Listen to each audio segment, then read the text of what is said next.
నేనేం చేస్తున్నానో తెలిసిన వాళ్ళు గెస్ చేసి కామెంట్ చేయండి. ఒక ప్యాన్‌లో ఆయిల్ వేసుకొని బిర్యానీకి కావాల్సిన స్పైసెస్ అన్నీ వేసుకొని ఫ్రై చేసుకోవాలి. ముందే చెప్తున్నా ఇది బిర్యానీ కాదండి. తర్వాత టమాటా, ఆనియన్స్, పచ్చిమిర్చి వేసుకొని ఫ్రై చేసుకోవాలి. అవి బాగా మగ్గిపోయిన తర్వాత అందులో నుంచి ఒక హాఫ్ పార్ట్ అనేది తీసుకొని మనం మిక్సీ పేస్ట్ చేసుకోవాలి. మిక్సీ పట్టేటప్పుడే కొంచెం అల్లం, వెల్లుల్లి వేసుకొని బాగా మెత్తగా పేస్ట్ లాగా వచ్చేలా చేసుకోవాలి. ఇలా పేస్ట్ చేసుకోకుండా కూడా వేసుకోవచ్చు. బట్ పేస్ట్ చేస్తే ఏంటంటే రైస్ వైట్‌గా లేకుండా కొంచెం కలర్ చేంజ్ అయిపోతదనమాట. ఫ్లేవర్ బావుంటది. దీన్ని మనం కొబ్బరి పాలు తీసి ఆ కొబ్బరి పాలల్లో వేసిన రైస్‌లో కలిపేసేయాలి బాగా.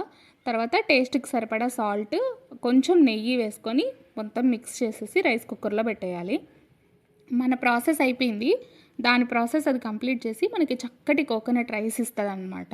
చూడండి ఎంత బావుందో. దాంట్లోకి కొంచెం గోంగూర, పెరుగు చట్నీ వేసుకొని తింటే సూపర్ ఉంటదనమాట.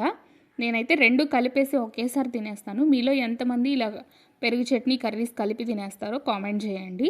టేస్ట్ అయితే చాలా బావుంటది. ఈలోపు నేనెళ్ళి తినేసొస్తాను. మీరు లైక్ చేసి, కామెంట్ పెట్టి, పద్ధతిగా సబ్స్క్రైబ్ చేసుకోండి.